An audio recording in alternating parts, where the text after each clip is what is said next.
मैं आपको बताने जा रहा हूँ देवता के अंश क्या होते हैं, किस प्रकार से किसी देवी या देवता के अंश जो हैं वो किसी मूर्ति में प्रवेश करते हैं या किसी व्यक्ति के शरीर में प्रवेश करते हैं। बहुत ही सूक्ष्म जानकारी देने जा रहा हूँ, इसलिए वीडियो को पूरा सुनना। और लास्ट में मैं आपको बताऊँगा कि अंशों से मिलकर जो बनता है, जो शक्ति बनती है, वो कौन सी होती है और किस प्रकार वो शक्ति काम करती है। सबसे पहले अंश की बात कर लेते हैं।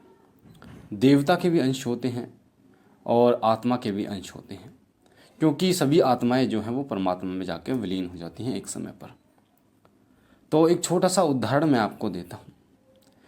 लोगों के अंदर आपने देखा होगा, किसी के अंदर माता आ रही है, माता मरगट काली आ रही है, किसी के अंदर बाबा मोहन राम आ रहे हैं, किसी के अंदर ये देवता आ रहे हैं, किसी के अंदर वो देवता आ रहे हैं। देखते हैं आप, देव तत्व आते हैं उनके अंदर, और उनका जो कहना होता है कि इनके ऊपर हनुमान जी आ गए, इनके ऊपर माता काली आ गई। स्वरूप भी माता का, जैसे माता काली है तो जीव निकाल के आती है, और जब हनुमान जी की सवारी आती है, लोग कहते हैं हनुमान जी आए हैं, तो वो बहुत ही उस उग्र वेग से आते हैं, यानी कि गाल उनके फूल से जाते हैं और जय श्री राम का नारा वो लगाते हैं। तो लोग हनुमान जी का स्वरूप मानकर उन्हें पूजते हैं और माता काली का स्वरूप मानकर उन्हें पूजते हैं। उसी तरीके से जब हम कहते हैं कि किसी नकारात्मक शक्ति को तुरंत नहीं हटाया जा सकता, उसका प्रभाव तुरंत कम नहीं किया जा सकता, इसका मतलब ये है कि वो कितने तत्वों को लेकर बैठी हुई है वो शक्ति। अगर उसके तत्व ज़्यादा होंगे, उसमें उसके अंश ज़्यादा होंगे, तो उसको निकालने में समय लगता है। इसे आप इस प्रकार से समझ सकते हैं। जैसे उदाहरण के लिए मैं आपको बता दूं, अगर कोई शक्ति अभी लगी है, कोई नकारात्मक शक्ति किसी व्यक्ति के शरीर में हफ्ते 10 दिन में लगी है, महीने भर में लगी है, तो उसे एक छोटा भगत भी साइड में हटा सकता है, उसको हटा देगा, झाड़े से हटा देगा या मंत्र से हटा देगा, उतारे से भी हटा देगा। पर अगर वही शक्ति, वही नकारात्मक शक्ति को 5 साल, 10 साल, 35 साल, 40 साल उस शरीर में हो जाए, तो क्या होगा?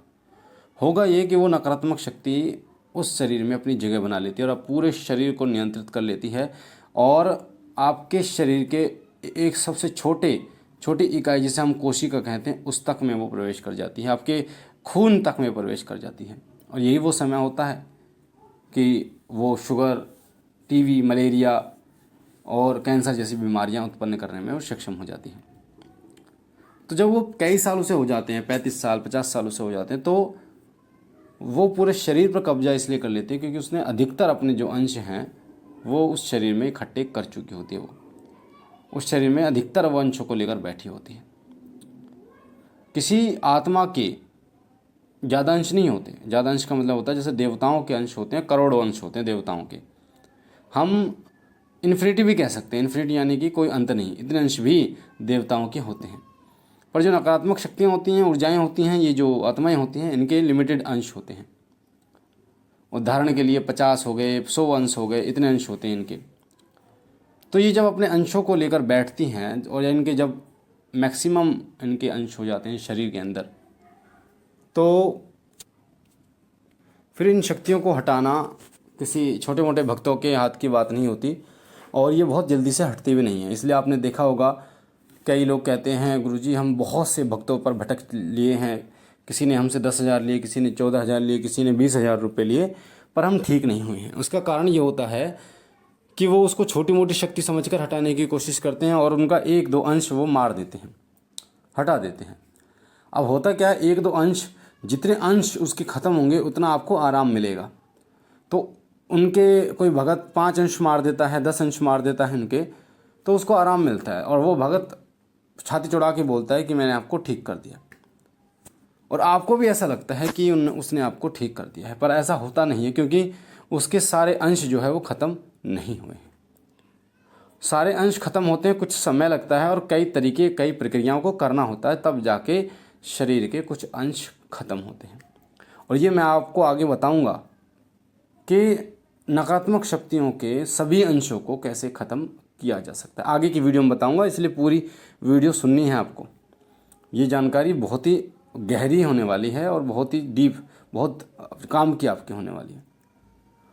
तो 1-2 अंशों को मारते हैं वो, और समझते हैं कि वो ठीक हो गए, पर होता क्या है, वो शक्ति फिर वो दोबारा वो शक्ति जो है वो दोबारा अपने अंशों को इकट्ठा कर लेती है और फिर दोबारा वो उसी वेग से परेशान करती है। जैसे आपने देखा होगा टीबी की जो बीमारी है, लगभग 3 महीने लगातार दवाई खानी होती है, 3 से 6 महीने। अगर बीच में आपने छोड़ दिया तो फिर दोबारा वो अपने मतलब उसी रूप में आ जाता है टीबी। उसी तरीके से ये जो नकारात्मक शक्ति होती है, अगर आपने पूरी जड़ से ख़त्म नहीं की तो वो ये रूप ये धारण कर लेती है। अब बात करते हैं देवताओं की। देवताओं के अंश होते हैं करोड़ों या इन्फिनिटी होते हैं। इसलिए आप देखते हैं उसमें भी काली खेल रही है, उसमें भी काली खेल रही है, उसमें भी खेल रही है, और सभी अपना नाम काली बताते हैं। और काली जो माता हैं वो तो जगत की बहुत बहुत बड़ी देवी हैं। मैं आपको क्या बताऊं, आप इसे समझ सकते हैं कि कालों के काल महाकाल, जिस प्रकार से जिस समय पर ब्रह्मा विष्णु और इस संसार की उत्पत्ति हुई थी, उस समय ब्रह्मा और विष्णु जो थे उनके बीच में भगवान शिव खंबे के रूप में आकर प्रकट हुए और दोनों ने उनको नमन किया था। और उनको जब दोनों ने नमन किया तो तब भगवान शिव का पता चला कि भगवान शिव ना आदि है ना अंत है। उसी प्रकार कालों की काल महाकाल भी ना आदि है ना अंत है। तो माँ काली का स्वरूप बहुत बहुत बड़ा है। माँ काली पूरे संसार की सबसे बड़ी देवी हैं, सभी देवियों में इनका ही अंश होता है। तो जितनी भी देवियाँ होती हैं, जितनी भी कुल देवियाँ होती हैं, सभी में माता का ही अंश होता है। अगर आप मसानियों को लेते हैं उनमें भी इनका अंश होता है, योगिनियाँ लेते हैं उनमें भी इनका अंश होता है, यक्षिणियाँ लेते हैं उनमें भी इनका अंश होता है। तो इनमें सब में माता का अंश होता है। और ये सब जब शरीर पर आती हैं तो माता के रूप में खेलती हैं और माता का ही रूप बताती हैं। और आप देखते हैं कि जब मूर्ति की स्थापना की जाती है तो उसमें भी देवता का वो अंश जो है वो आकर स्थापित होता है। वो देवता पूर्ण रूप से स्थापित नहीं होता, उसका एक अंश आता है और वो अंश उसमें स्थापित हो जाता है, वही कार्य करता है। तो माता के या किसी देवता के जो वीर होते हैं, दूत होते हैं, उन्हें भी उनके अंश प्राप्त होते हैं। जो वीर होते हैं, दूत होते हैं, उन्हें भी उनके अंश प्राप्त होते हैं और वो भी उसी प्रकार कार्य करते हैं। जैसे हनुमान जी, अब हनुमान जी की सवारी तो किसी को आ नहीं सकती, ये संभव नहीं है। उनका जो वेग है वो किसी पर झेल नहीं सकता।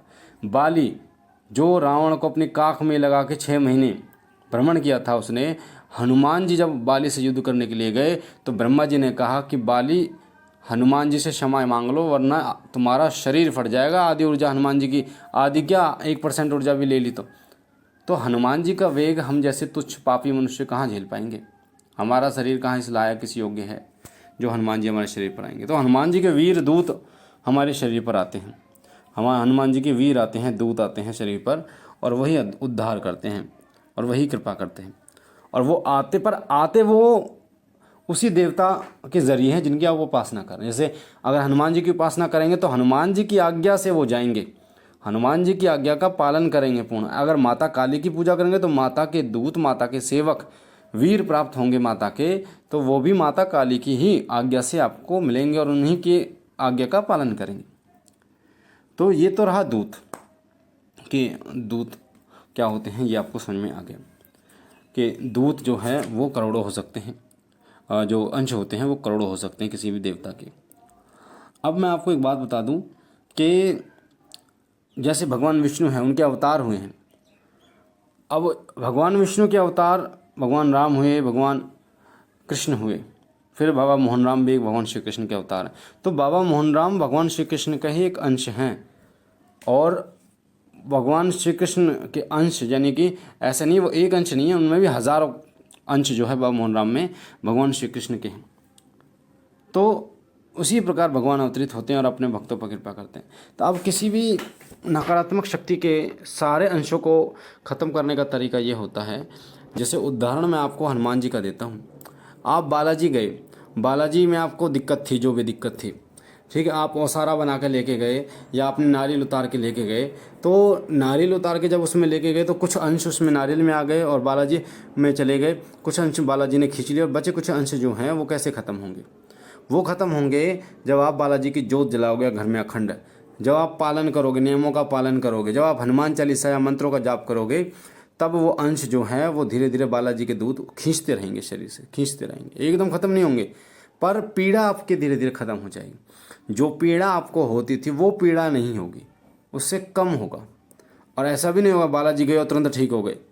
मैंने अभी जो आपको समझाया उसके अंश ख़त्म होते हैं, अंश, और जब पूरे अंश खत्म हो जाते हैं तो आपका शरीर जो है वो बिल्कुल पवित्र हो जाता है, निर्मल हो जाता है। तो मुझे आशा है ये जानकारी आपको पसंद आई होगी और आपके काम की होगी और बहुत ही महत्वपूर्ण होगी। पहली बार चैनल पे हैं तो चैनल को लाइक कीजिए, शेयर कीजिए, शिव कृपा परिवार से जुड़िए, हमारे साथ जुड़िए और इसमें आपको कोई पैसा नहीं लगता। मैं बाबा भोलेनाथ से विनती करता हूँ कि वो सदैव आप पर कृपा करें, आपके घर परिवार पर कृपा करें, आपके घर परिवार में सुख समृद्धि लेके आएँ। हम मिलते हैं एक नई जानकारी के साथ, तब तक के लिए ओम नमः शिवाय, ओम नमः शिवाय, ओम नमः शिवाय।